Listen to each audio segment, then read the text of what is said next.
nous sommes heureux d'accueillir la 28e édition de la conférence internationale de l'Association internationale de management stratégique qui vient, comme le président de l'AMS l'a précisé, pour la première fois en Afrique subsaharienne. C'est un plaisir pour nous, c'est une fierté, parce que l'AMS est quand même une structure importante dans le monde francophone à réfléchir le management, à réfléchir la vie des organisations et à chercher des solutions pour améliorer le vécu des entreprises, le vécu des organisations. Donc avoir cette structure avec tous les chercheurs qui viennent de partout, qui viennent pendant 4 jours confronter leurs idées afin de repenser le management, c'est une fierté pour nous. Et pour cela, il nous faut remercier les institutions partenaires qui ont permis cela et au premier chef, l'Institut africain de management qui a ménagé aucun effort pour que cette manifestation puisse se tenir. L'IAM a fait des efforts considérables pour que nous puissions tenir cette édition de la conférence internationale de management stratégique. Il s'agit donc de réfléchir sur le management dans un contexte africain. Il s'agira de parler ou de réfléchir sur l'éducation en management en Afrique et pourquoi pas l'éducation au management africain. Donc c'est un thème assez intéressant. D'autres thèmes aussi, c'est par rapport en fait aux questions liées à l'innovation, liées à la créativité, parce qu'il y a des changements de paradigme extrêmement importants dans l'environnement, des affaires, les pays, dans le monde. Il y a énormément donc de changements, des changements quand même assez profonds et qui impactent le management, qui impactent les styles de management, le style de leadership. Et l'Afrique, dans le contexte africain, les questions sont encore beaucoup plus posées avec beaucoup plus d'acuité. Parce que la question culturelle prend une dimension très importante et nous avons comme l'impression que notre culture africaine a un peu de difficulté à s'insérer, à s'intégrer donc dans la théorie du management, ce qui est complètement faux.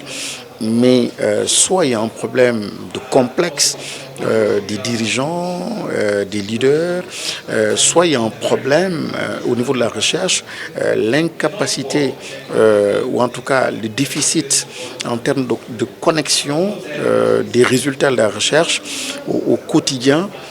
Donc de ceux-là qui doivent prendre les actions, les décisions, soit c'est ça, soit tout simplement nous avons un problème de management, c'est-à-dire dans la théorie même. Il faut absolument repenser les choses.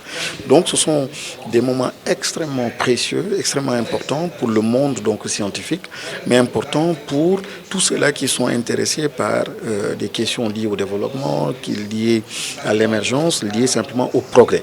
Le choix, il est assez unique pour nous puisque c'est la première fois que nous venons en Afrique subsaharienne.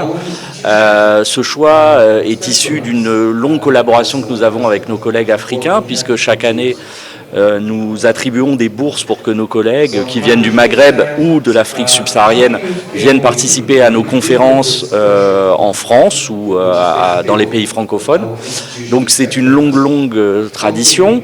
Nous recevons régulièrement des doctorants dans nos ateliers doctoraux, des doctorants venant d'Afrique subsaharienne et nous essayons de contribuer par là aussi à l'éducation, à la formation de ces doctorants tout en respectant évidemment leur environnement institutionnel, leur diversité. Que peut apporter cette conférence au management en Afrique? Beaucoup de choses.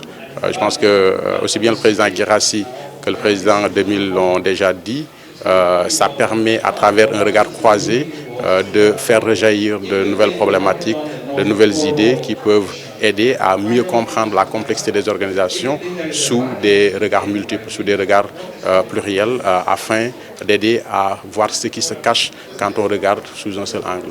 Donc je pense que c'est important que ce regard-là puisse être porté par des gens qui ont un œil neuf face à cette question. C'est tout le sens de la conférence et surtout dans un contexte marqué par des bouleversements importants.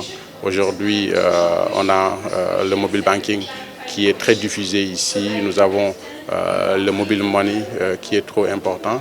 Nous avons Internet mobile qui joue un rôle important. Plus loin, le blockchain sont devenues une réalité. Ça va venir en Afrique.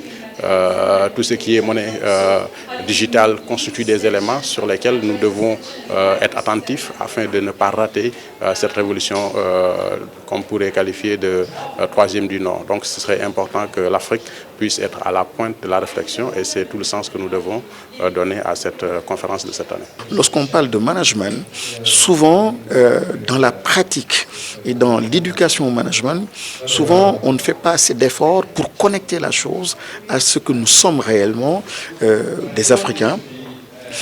Une histoire, un passé, une perception, une ambition, un point de départ et un point d'arrivée. Lorsque librement cela n'est pas établi et défini, ben vous comprenez, quelle que soit la pertinence donc de la technique ou des théories, il sera difficile en fait d'être à l'aise ou de se sentir à l'aise. Donc il s'agit surtout de cela, avoir confiance en soi, venir autour de la table avec ses convictions, sa façon de voir le monde, et à partir de là, brasser tout cela et participer de façon active. Et encore une fois, je pense sincèrement que l'Afrique a beaucoup de choses aujourd'hui à offrir donc à l'humanité toute entière et aux sciences donc de management. Je pense qu'il faut essayer au contraire, nous, et quand je dis nous, c'est vous autant que nous, Européens, de développer une recherche qui soit un tant soit peu originale, qui tienne compte de nos sensibilités, de nos philosophies. Je pense qu'on a une finesse peut-être philosophique, en tout cas en Europe, telle que je l'aperçois par rapport aux États-Unis, qui est un peu plus grande qu'aux États-Unis. Et donc le message que j'aurais vis-à-vis des collègues africains, c'est de dire effectivement, inspirez-vous de ce qui se fait de meilleur, notamment aux États-Unis, dans les pays anglo-saxons, mais gardez votre originalité, essayez même de la développer.